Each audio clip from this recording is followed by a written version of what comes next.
years, Heather Powers struggled with guilt. She had been sexually abused twice, and she could never shake the feeling that she was at fault. But first, Heather turned to antidepressants, but she soon found out the real cure wasn't a drug. Heather Powers has traveled the world sharing her music, but most of all, she likes quiet moments like this, sitting in front of a piano. Her latest CD, Undone, is a moving collection of original songs. I was singing ever since I can really remember. I remember singing more than I do talking. Heather's childhood days were filled with making music. Her close-knit family lived in a quiet neighborhood in Orange County, California. One night, everything changed. The peace and security she felt were stolen from her. Heather and her sister were home alone when a man broke into their house. He sexually assaulted 13-year-old Heather. He was brutal. He was, beating on me, and I just cowered. I crumbled. But we were able to scare him off. Then, 2 years later, a boy she knew and trusted raped her. Those two events so profoundly affected who I was growing into be that the shame and guilt was just overwhelming. I shut down in a lot of ways. I learned to live very externally and to keep pleasing and to keep being the person that I felt that everybody expected me to be while I was drowning inside.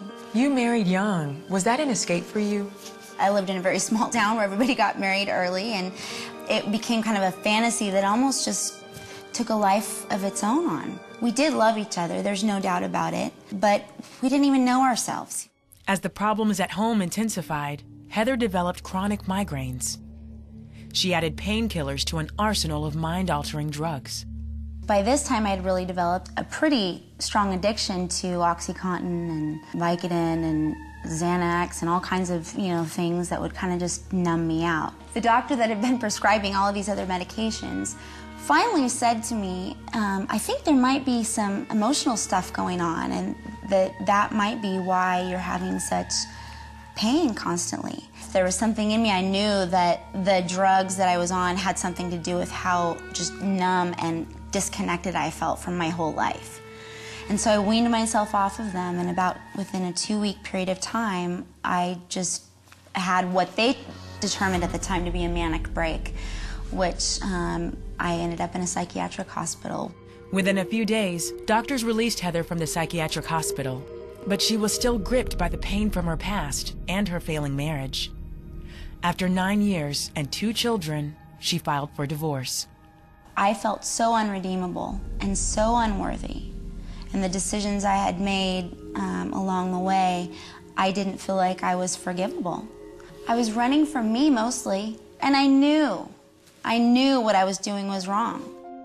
When Heather was a child, her parents taught her that God was a God of love.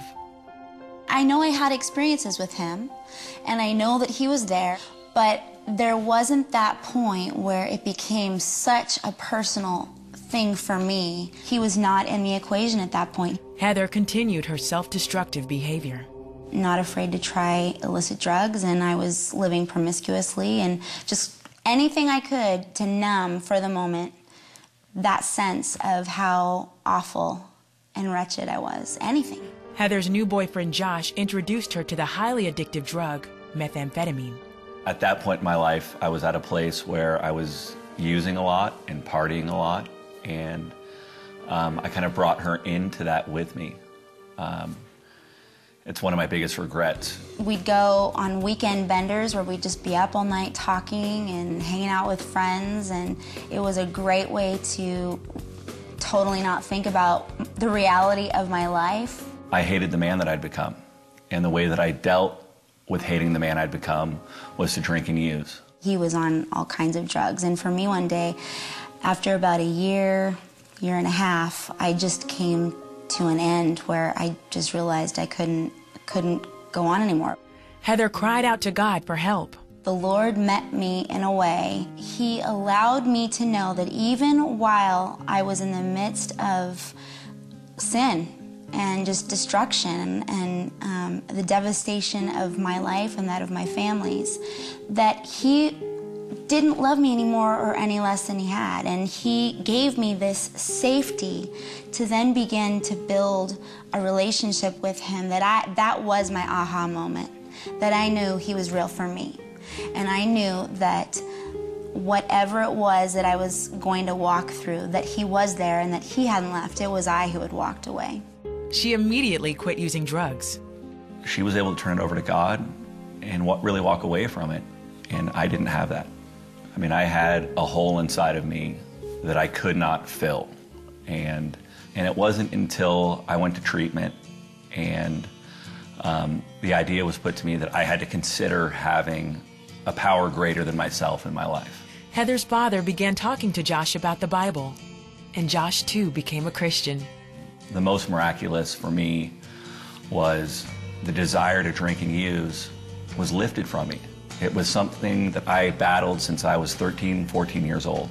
Praise God, it still is not there. It's been lifted. Heather and Josh just celebrated their 7th wedding anniversary and more than 8 years of sobriety. I was the chief of sinners. You know, I was that harlot.